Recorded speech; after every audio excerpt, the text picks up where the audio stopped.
O jornalismo e a reflexão sobre ele mesmo é uma atividade fundamental num tempo em que a informação é transmitida das mais variadas formas, tantas vezes ao serviço de interesses e interessados e ao arrepio da fiabilidade que a devia nortear.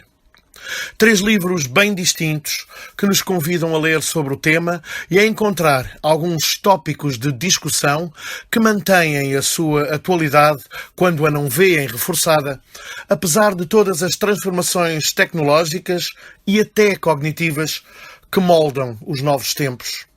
No fundo, porque alguns fundamentos do jornalismo não se alteram com a sua integração em novos formatos, e a etimologia do termo comunicação, tornar comum, continua a ser a base dessa necessária transmissão e descodificação contínua de informação. Durante várias décadas, os principais jornais mantiveram as suas instalações numa zona mais ou menos geograficamente definida, com todas as particularidades que esta proximidade entre camaradas de ofício e concorrentes no seu desempenho facilmente deixam adivinhar. Foi no designado Bairro Alto que se foi fazendo a história do jornalismo português do século XX, pelo menos dos títulos de maior projeção e responsabilidade, ajudando a talhar o perfil da vizinhança e da vivência daquelas ruas e contribuindo para as fixar na memória coletiva. O bairro dos jornais, as histórias que marcaram o Bairro Alto e os seus jornais, uma obra bastante completa, com mais de 400 páginas, levada à publicação pela Quetzal em 2018, é um livro de consulta, de investigação e, simultaneamente, um trabalho associado à memória da própria cidade. O seu autor é Paulo Martins, jornalista desde 1983 e professor universitário. Integrou a redação de uma dezena de jornais e exerceu funções de chefia no Jornal de Notícias entre 1998 e 2014. Licenciado em Comunicação Social e doutorado em Ciências Sociais, é investigador do Centro de Administração e Políticas Públicas do Instituto Superior de Ciências Sociais e Políticas. São episódios, relatos e cronologias que envolvem jornais, tipografias, redações, política, histórias do cotidiano, tudo em torno deste bairro lisboeta que acolheu mais de 80% dos títulos de imprensa nascidos nesta cidade. A tipografia universal, que em 1800 já ocuparia o número 110, foi adquirida em 1854 pela dupla Sebastião Ribeiro de Sá, da revista Universal Lisbonense, e Rebelo da Silva, da Imprensa e Lei. Como a sociedade não produzisse o resultado esperado, Rebelo da Silva vendeu a sua parte a Albano da Silveira Pinto, que se tornaria posteriormente o único proprietário.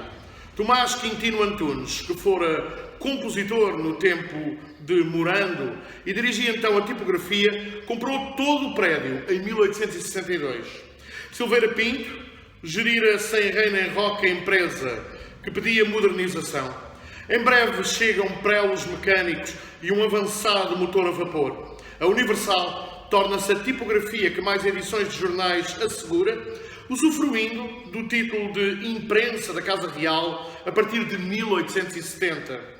Das suas oficinas saíra, além da revista Universal Lisbonense, a Gazeta dos Tribunais, o Arquivo Universal e, mais tarde, os volumes de As Farpas, crónica mensal de política, das letras e dos costumes, editadas por Essa de Queiroz e Ramalho Ortigão entre 1871 e 1879, Jornal de Lisboa, País, Progresso e Ordem, Crónica dos Teatros, Conservador, Comércio de Lisboa e Leituras Populares eram os periódicos que se imprimia quando em 1864 foi lançado o DN. Impulsionada pelo sucesso do novo jornal, a tipografia universal rapidamente se tornou a mais moderna de Lisboa.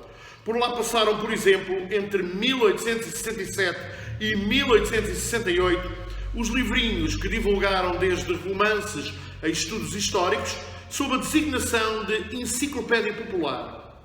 Nesta publicação mensal de leituras amenas apropriadas a todas as idades, sexos e estados, profissões e inteligências, uma das dirigidas por João José de Sousa Teles, colaboraram Pinheiro Chagas, Fonseca Benevides, Mendes Leal, António Feliciano de Castilho e o seu filho, Júlio.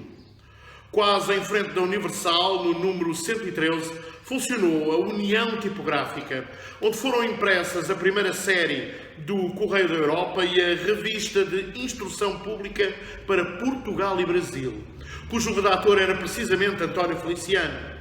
Pela mesma rua passaram ainda duas outras oficinas, a imprensa de Lucas Evangelista, fundador da Enciclopédia das Famílias, e a tipografia lisbonense associada à empresa de Inácio Aguiar Viana, que em 1852 editou o jornal O Globo, que teve Garrett entre os redatores.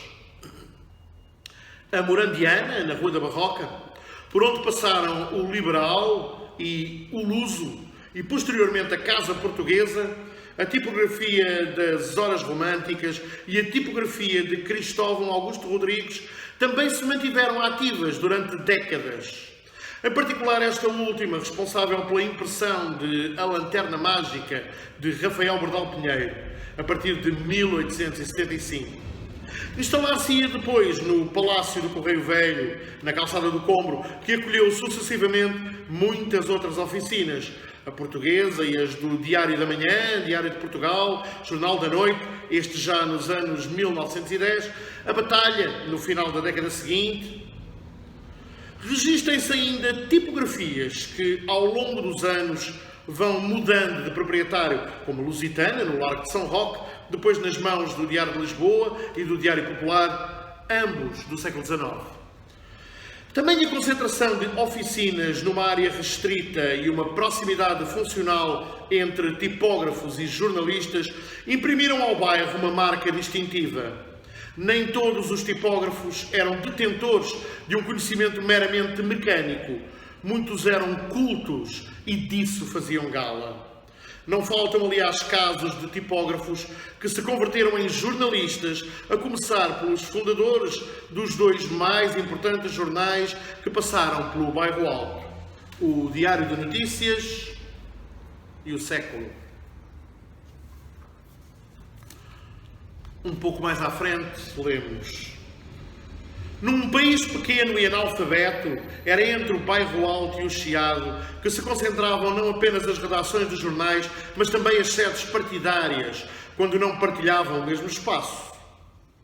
Os cartistas reuniram-se num palácio da Rua dos Mouros, o covil da cabralada para os adversários, e os progressistas na Travessa da Horta, à Rua Formosa. A partir de 1856, a sede do Partido Histórico situava-se na Rua Direito do Loreto. Nas vésperas das eleições de 1858, o escritório da Comissão Central do Partido Regenerador funcionava na Rua da Emenda. O Centro Regenerador passaria para o número 5 da Rua do Norte, que em 1910 viria a acolher o jornal A Capital.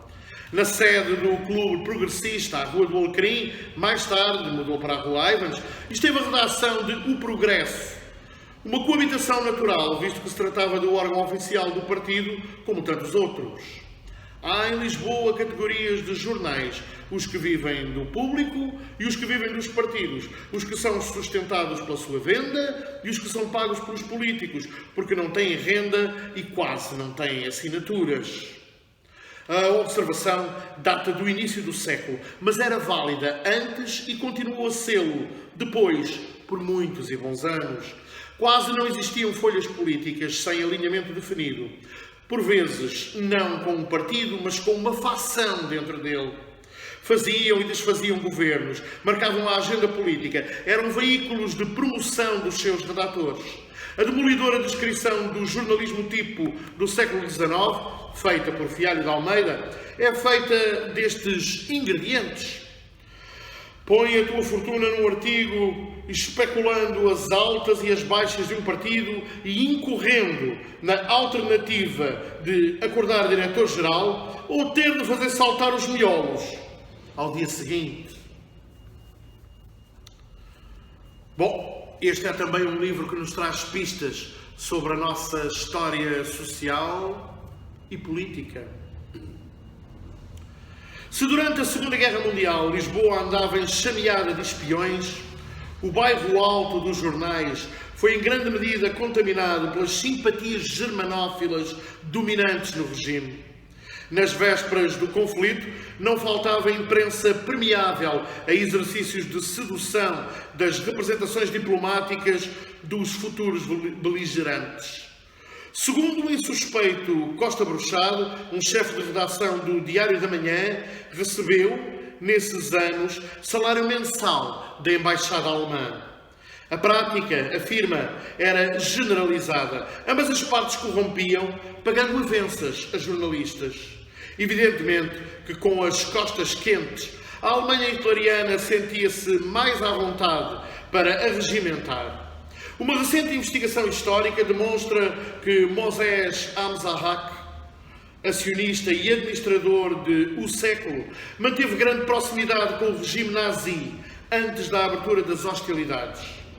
Em 18 de fevereiro de 1935, o jornal publicou um suplemento de 10 páginas intitulado Nova Alemanha. Nesse ano, Amzahak foi condecorado pelo governo de Berlim por intermédio da Cruz Vermelha Alemã. A embaixada aconselhou as autoridades a ignorarem a origem judaica do homenageado, que liderou a comunidade israelita de Lisboa, dada a influência que detinha na sociedade portuguesa e no jornal, claramente pró-alemão, entre 1935 e 1939. A docente universitária e jornalista Fátima Lopes Cardoso, investigadora e professora na Escola Superior de Comunicação Social, explora a relação entre a prática do jornalismo e a opção pela ficção, caminhos aparentemente díspares, mas que, por vezes, da forma mais natural, se podem alimentar mutuamente. Jornalistas e escritores, A Necessidade da Palavra, livro com pouco mais de 200 páginas, publicado em 2012 pela Minerva Coimbra, acaba por ser uma reflexão sobre esta existência bifurcada da utilização da escrita enquanto modo de expressão.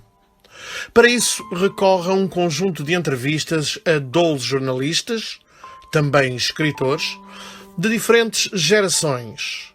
António Alçada Batista, Agostina Bessa Luís, Urbano Tavares Rodrigues, Batista Bastos, Fernando da Costa, Mário Zambojal, Francisco José Viegas, Inês Pedrosa, Miguel Sousa Tavares, Catarina Fonseca, Cláudia Galhós e Pedro Rosa Mendes. A variedade de testemunhos ajuda a encontrar os pontos de contacto, mas também a especificidade das motivações e mecanismos de cada um dos inquiridos. Tudo pistas importantes para ajudar a lançar mais luz sobre a questão. E diz-nos então Fátima Lopes Cardoso sobre os escritores transformadores da realidade. Mais ou menos ambíguo, um escritor tem um propósito quando inicia um texto literário. Podem ser inclinações e vivências pessoais, situações extraídas do mundano para a ficção, onde se incluem grandes acontecimentos sociais, históricos e políticos, mas a realidade é sempre o pilar. Ao autor de ficção cabe a tarefa de a transformar, seguindo o seu estilo e técnica. Graças à escrita, o homem, e só o homem, tem um mundo e não apenas uma situação. Esta é uma citação de Ricoeur que consta do livro. Embora não haja fórmulas para definir o êxito de um livro, há uma identificação do leitor com a obra. Não propriamente vivencial, mas um processo de comunicação que convida o leitor a seguir as palavras do escritor e apropriar-se delas nas horas de leitura. Para que se registre o processo comunicacional, é necessário que exista um conjunto de signos, de referências cognitivas que ligam a obra ao mundo, ao mesmo espaço real a que pertence o escritor e o leitor. Tudo parte da realidade, mesmo os acontecimentos que, embora fantasiosos, se tornam referências da cultura universal através dos próprios livros, do cinema, de todo o exponencial de criatividade humana. A Guerra dos Mundos, de H.G. Wells, só nasce porque, havendo ou não extraterrestres, a possível existência de seres de outros planetas provoca fobia nas sociedades contemporâneas. H.G. Wells apenas se serve de um medo real para construir uma história ficcional. A prova de que esse tipo de fobia social pertence à realidade obteve o realizador Orson Welles, quando em 1938, num programa de rádio para o Dia das Bruxas, seguindo a obra do escritor inglês, despertou o medo massivo e gerou o pânico entre mais de 1 milhão de americanos. O escritor é um amplificador da realidade, não a investiga como cientista, nem medita sobre ela como o filósofo. Ao entendê-la, sente-a. É agora uma citação de Ballester. Ou ainda mais simplista, segundo o mesmo autor, o romance é o relato de algo que tinha acontecido a alguém em alguma parte. Para o escritor, o jornalismo poderá proporcionar-lhe a aproximação à realidade, concede-lhe um contacto social intenso que muitas vezes transporta para a ficção. Escritores e realizadores de cinema procuram inspiração em faits divers, pequenas notícias insólitas. O espanhol Claudio Magri afirma: "Yo creo cada vez más en los libros hechos con cosas reales, con fragmentos de la realidad. Creo cada vez más en formas mixtas. Con esto no quiero decir que no pueda escribirse pura ficción, pero si cada vez es más difícil que una obra así sea un nuevo objeto de consumo. Creo que cada vez más es más difícil evitar contar la experiencia de un hombre." Inês Pedrosa confessa juntar recortes de jornais e, a partir deles, constrói romances. José Cardoso Pires fazia exatamente o mesmo. Quantos romances e contos não nasceram da realidade? Possivelmente todos. Gonzalo Torrente Ballester sustenta esta ideia com a definição do filósofo Javier Zubiri, que apresenta o homem como um animal de realidades.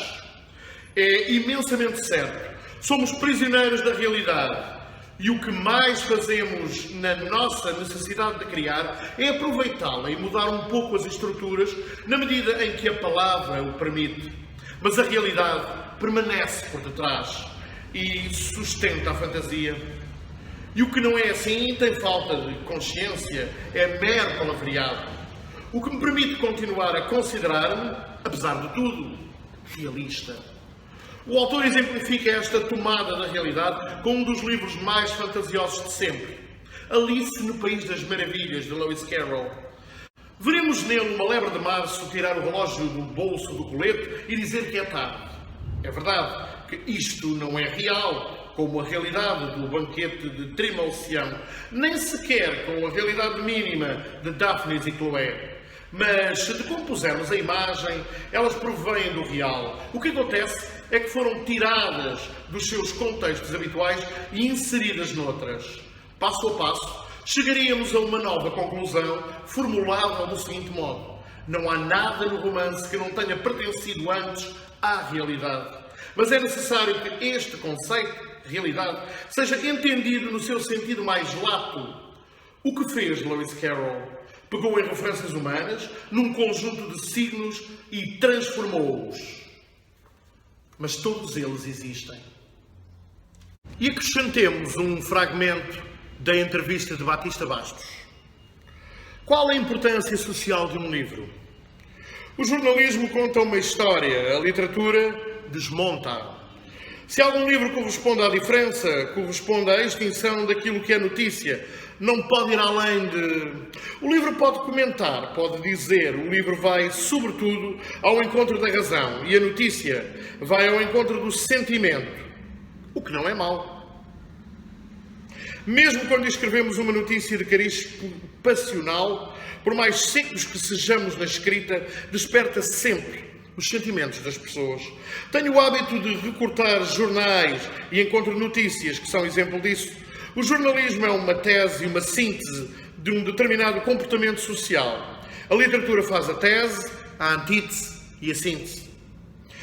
A muitos escritores portugueses faz falta uma passagem pela redação dos jornais porque escrevem muito mal. Não têm a noção da palavra e o seu peso adquire-se no contacto diário com a realidade imediata e nas redações. A sua escrita ficcional nasce sempre da realidade? Não sei muito bem. Parte sempre de uma experiência. Um dia disse que os meus livros são autobiografias transpostas. Não serão bem, mas recordo-me do meu primeiro livro, que era um ajuste de contas com o jornalismo que se fazia na época. Tem semelhanças muito sinistras e tenebrosas com o jornalismo que se faz hoje. Que tipo de jornalismo existia quando começou a trabalhar? Naquele tempo os jornalistas tinham o peso da responsabilidade que lhes era coartado com as sanções, mas tinham a ideia da importância do que faziam. Como é que era escrever, sabendo que os textos iam ser censurados? Havia pessoas que instalavam a censura na cabeça, outras não. Modestamente, insiro-me nesse grupo, mas era um tipo completamente destravado. Nessa altura, quanto mais conhecia o mundo, mais percebia que Portugal era um país medonho. As pessoas viviam alienadas. O que é um escritor? É aquele que acrescenta ao conhecimento que nós temos do homem e da mulher outros conhecimentos constitutivos que nos ajudem a perceber esse mesmo homem ou essa mesma mulher de uma forma diferente ou inovadora daquela que conhecemos. Isso é que é um escritor. Milan Kundera, um escritor que é o epígono do que as pessoas deveriam ler, mas não leem. Roger Vaillant, que marcou muito a minha geração, que é o bolchevique libertino. Em Portugal há Carlos de Oliveira, que considero um dos maiores escritores do século XX português. E depois temos os poetas. Para o jornalismo é fundamental ler poesia. O que nos melhora o nosso olhar, a nossa maneira de relação com o outro, quebra tabus, os medos das coisas. Os tabus de falar do sexo, do álcool, da droga. No fundo, o que parece mal. A poesia ajuda-nos a compreender isso. Ler Mário Cesarini, Eugênio de Andrade, João Miguel Fernandes Jorge ou Herberto Helder e Ramos Rosa. Todos esses nomes que foram mais além. É importante porque nos favorece e enriquece-nos, melhorando os nossos defeitos, o nosso comportamento humano. A poesia, a música são fundamentais. Vão-nos construindo. Começou na década de 50 do século XX, no Diário de Lisboa, e esteve sempre ligado ao jornalismo e à comunicação.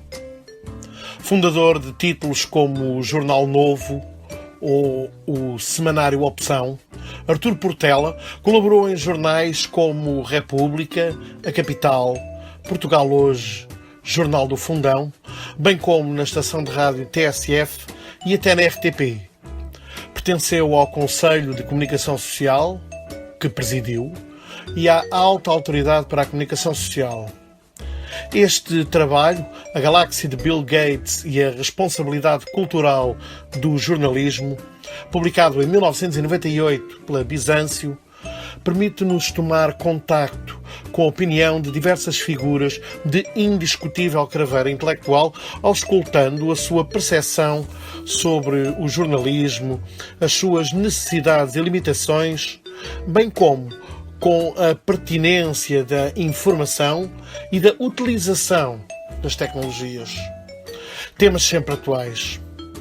As conversas mantidas pelo autor juntam neste pequeno volume, com menos de 140 páginas, as palavras e as ideias de Agostina Bessa Luís, Eduardo Lourenço, Fernando Rosas, Mário Mesquita e Mário Soares, visionário e sagaz, que já então alertava: os jornalistas se não jogam na mudança, acabarão por sofrer um desgaste muito semelhante ao que os políticos estão a sofrer. Passemos então a um fragmento da conversa com Agostina Bessa Luís.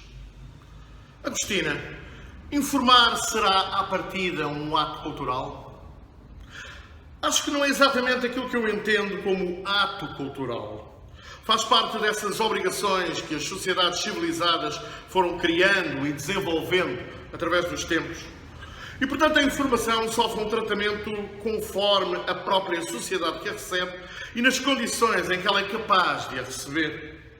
Assim, para mim, o ato cultural está ligado a outras fórmulas, como seja a criação em si. Enquanto que a informação não, baseia-se em dados concretos, em realidades. No fim de contas, a própria vida tem de se fundar em realidades. O ato de informar é baseado em factos. Mas factos que, por sua vez, têm de ser sujeitos a um determinado tratamento. Não se trata aqui de censura, trata-se realmente de um entendimento da receptividade da sociedade. Quer dizer, não ofender determinadas condições mentais e morais de uma sociedade, procurando ser útil dentro de toda a capacidade de recepção das notícias que tem uma população. Houve um tempo em que se falava de jornalismo. Hoje diz-se comunicação social. É a mesma coisa ou são coisas diferentes? Bem, jornalismo, naquele aspecto romântico que teve o jornalismo, de que a mais alta expressão foi o J'accuse, ainda agora se celebrou o aniversário do Zola, esse era o alto jornalismo. Era a intervenção da pessoa, com todas as suas capacidades, com todos os seus direitos, e que perante um facto que poderia ser discutível, apresentava provas. O jornalismo precisa de provas para ser desempenhado. Eu acho que isso foi dando lugar realmente à comunicação social, que é outra coisa. Que outra coisa? Já não é o jornalismo é mais pessoal, é mais... Eu conheci vários jornalistas e que cada um deles era uma pessoa, cada um deles dava... A sua assinatura representava já uma expressão da verdade. Enquanto que a comunicação social é mais diluída, não é um retrato, mas sim já um panorama em que inclui muito mais do que esse retrato pessoal de um acontecimento. Neste momento, só há comunicação social? Quase já não há jornalismo? Quase já não há jornalismo. Eu acho que já quase não há jornalismo. Entre nós ainda se aponta este ou aquele jornalista, mas já é muito raro. Porque o jornalista e a simpatia pelo jornalista e a minha simpatia até pela minha aceitação de um cargo de diretora de um jornal era justamente essa qualidade. Havia uma afinidade maior da minha parte com o jornalista, como pessoa de letras, do que há com a comunicação social em geral. Os jornalistas, que lhes aconteceu? Desistiram? Perderam-se pelo caminho? O jornalista rapidamente transgredia regras, mesmo quando era conduzido. Quando os factos lhe eram impostos como uma visão que seria útil encarar de uma determinada maneira. E ele era capaz mesmo de transgredir, porque era mais a pessoa que reagia. E hoje, a comunicação social, eu acho que é mais impessoal, é outra forma de agir. E no fundo, talvez outra dependência. Houve sempre dependência, claro, em todas as manifestações humanas há sempre um lado de dependência e aceitação dessa dependência que pode ser mais ou menos minorada pela linguagem, inclusivamente. Uma pessoa com um grande talento, e aqui vamos falar do Zola, por exemplo, como jornalista, como ele se apresenta já no final da vida, e durante a vida toda, até a maneira de ele conduzir os livros dele, era como jornalista. Ele ia para as minas, ele ia informar-se, ele entrava no território, assumia-se como jornalista. Dava um tratamento especial ao seu próprio talento. E o jornalista é capaz disso, justamente. Ele hoje desentendeu-se das suas virtudes naturais, ou quando escreve bem, porque hoje quase que já não se escreve bem. Isso é verdade. Eles não têm preparação, porque é atropelada. Essa preparação é posta em segundo lugar. Há outros fatores que se sobrepõem, como é o ter êxito, de certa maneira, ganhar uma certa auréola de atrevimento e de fazer vender.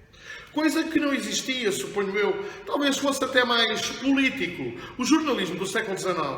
Mas a verdade é que em algumas coisas se modificou e muito. A circunstância de os audiovisuais predominarem sobre o jornalismo de papel, isso, claro, que subalterniza o ato de escrever. Sim, sim, sem dúvida. Isso que estava incluído num processo cultural, hoje já é alimentado por uma técnica. E nessa técnica, o bem escrito não poderá ser o bem dito, o bem gravado, o bem filmado. Não haverá outras gramáticas eventualmente tão ou mais criativas? Não sei. O criativo é sempre igual, é sempre igual. Tanto faz ser dito como... Eu vejo que o jornalista, não só cá como fora, no estrangeiro, e nós lemos, inclusivamente, há escritores que se apresentam pelo que escrevem como jornalistas e que são jornalistas, por gosto e por estilo. Mas isso tem sempre o seu respeito pelo lado criativo. E é esse jornalismo que eu acho que está a desaparecer. A impessoalidade reduz então a carga cultural. Sim, sim, sem dúvida. A carga cultural é sempre pessoal. Tem sempre uma aceitação profunda da realidade que eu acho que a informação hoje não tem. A realidade, em princípio, já vai deturpada. Quando se define a alma humana, falamos desse entendimento profundo de uma realidade. Falamos do Vasco da Gama e, justamente, ele deixou de ter realidade. Portanto, a alma do povo, enfim, é abafada na medida em que essa realidade é desconhecida. Eu acho que aí isso é que desaparece. Quando aparece essa informação, que no fundo tanto pode ser veiculada por um português, como por um francês, como por um italiano, é sempre uma informação desligada dessa realidade do povo. E, no entanto, os audiovisuais exercem mais poder também cultural do que o jornalismo de papel. Sim, atingem mais pessoas, mas excitam-nas, não as emocionam. A emoção é um suporte de toda uma sociedade, não é um instante. Portanto, a emoção coletiva pode, enfim, dar alento ao sentimento da vida, enquanto que a excitação é episódica. E hoje, todo o espetáculo, tanto escrito como visual, está voltado para a excitação.